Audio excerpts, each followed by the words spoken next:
Alright guys, coming at you with a new video and new type of video, and then since Cordero showed me how to screen record. And done this video for the card guys, and it's going to be about the deck I played at Nationals, and most of you know it by the name of Trap Queens. This is a deck that I was inspired by a random list my friend Dan sent me in a PM saying this is really cool, and it was like a Trap Tricks artifact and hand and serifs, and it was really odd. And I just was like, Dan, let me make this better because I always fix his decks.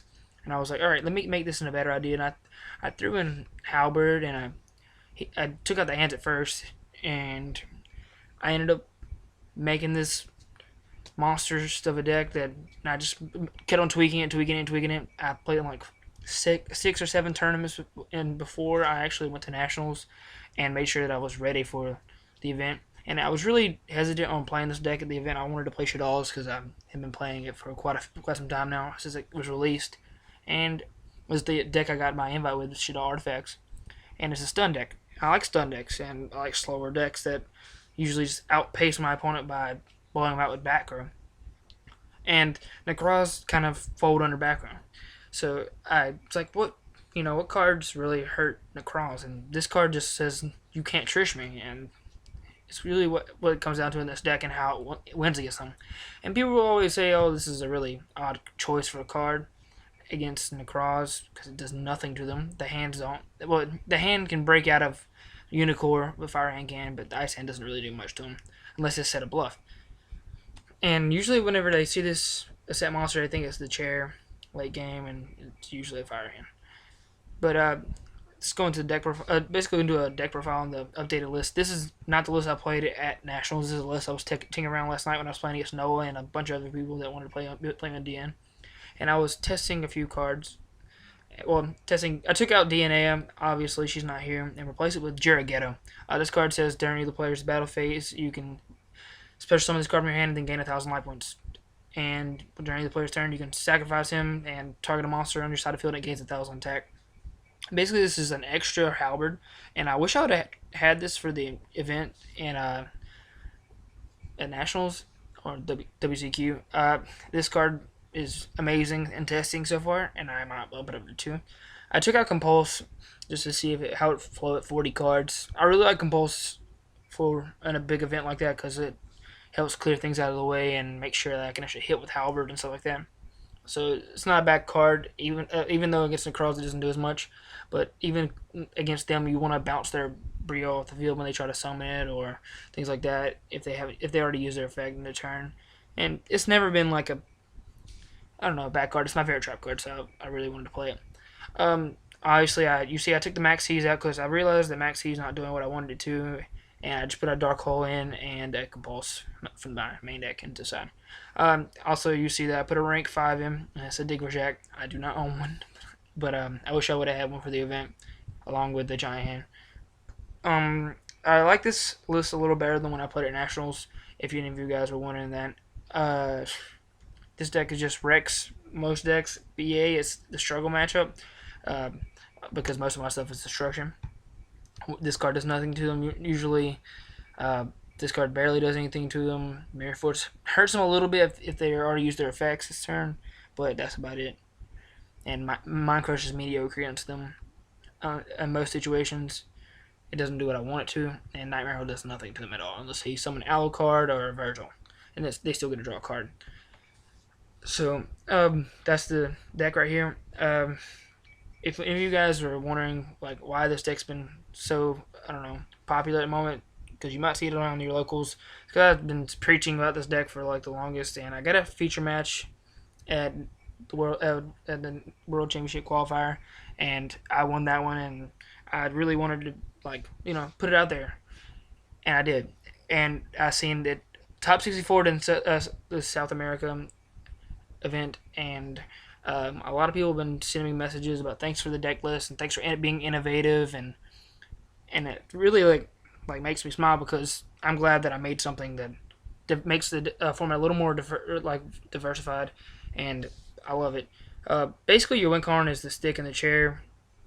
Once that goes off, it's normally game. You can attack for 3,400 damage with 2 chairs and a stick, along with whatever you have on board, and usually it's a halberd, and he searches for another copy himself. So this is why this card is like literally the best card of the deck. People's like, oh, take this out of the deck. Well, it's not really worth it. Or the hands, and they all have their own place in the deck. And once you play test it for a while, and you'll realize that almost every card in this deck has its own little place.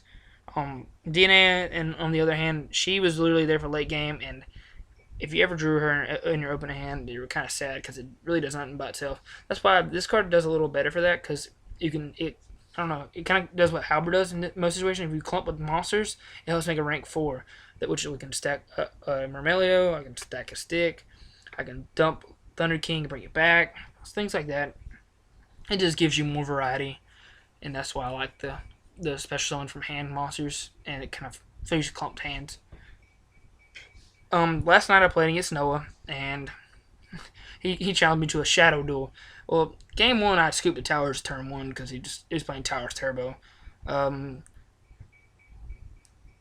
Basically this was our game 3, and you see here that he was just talking about when he played against my deck at locals, because somebody was there was playing it, and they beat him in game 3, and he was playing across, and apparently I'm the new national champ.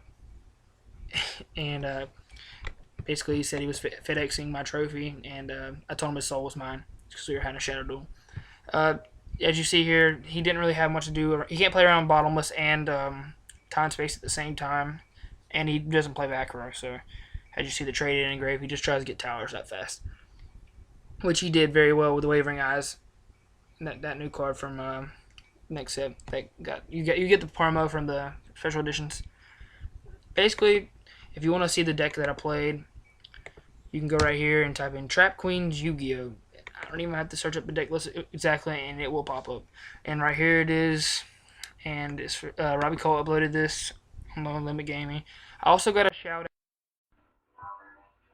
out on the Euro streams playing a variant of my deck, and he was playing a variant of Shadal's with Trap Tricks and Hands, and he liked it, and it did pretty well at the event.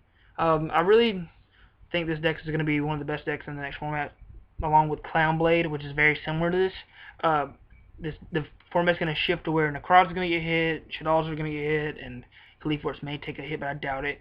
Maybe just lose a turn, might go to 1, but things like that. And I think the game's going to become more of my kind of pace. I really want like this kind of pace of deck. I can't really say much about it. Clown Blade is just a consistent rank 4 deck that literally just abuses Lavalva Chain at the beginning, and people are thinking he might get hit, but I don't know why they would do that before we even get the cards. And there's apparently a new loop with they're doing FTK with Burn Damage with Lavalva Chain and Daigousa Emerald, and it basically recycles those. But they might get hit to 1 just so that loop doesn't happen anymore. But it's one deck, so I don't know, and it's inconsistent.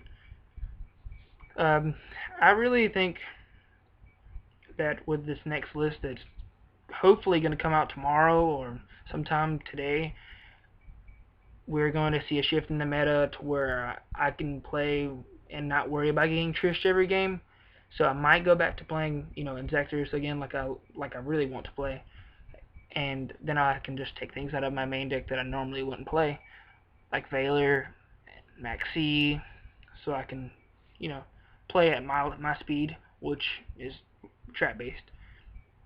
There's not much else to say about Trap Queens except for I'm glad to hear all the support for the deck, and I'm glad that I actually get a shout out from the card guys and a bunch of other people want to share my deck, and a lot of the pro players and people and tell me they like my deck and they might be playing it at the next bigger event. So that should tell you something there. If you guys want to if you have any other questions that I didn't somehow answer with this video, just PM me directly. Go to my channel. I'm going to be uploading another discussion video about more of the demand list whenever it comes out, and what inspired me to play Inzectors and stuff like that, and stuff like that. Basically, I have a lot of deck profiles in there, and I'm going to start doing more discussion videos since Cordero helped me out with this whole screen thing a while ago, and I just finally learned how to do this, so I can do dual videos now. Really looking forward to this, and I'm kind of excited. So I may do another video tonight on Dual Network or Yu-Gi-Oh Pro if I can get it to work. And basically, I want you guys to do a little homework, and I want you to test this card in like a rank 4 deck, or a deck you make it yourself, and I want you to try to make your own variant of a, I don't know how to explain it, maybe an anti-meta deck, and try Yura Ghetto. He's just really good. And try multiple destruction, try to find something that's really good in besides Shaddolls like Uriel did. And I really like that deck, and I need some multiple destruction to try it out. But thanks to the card guys, subscribe to them, and go to my channel at Faircloth 23 is my channel name. And thanks for watching. Peace.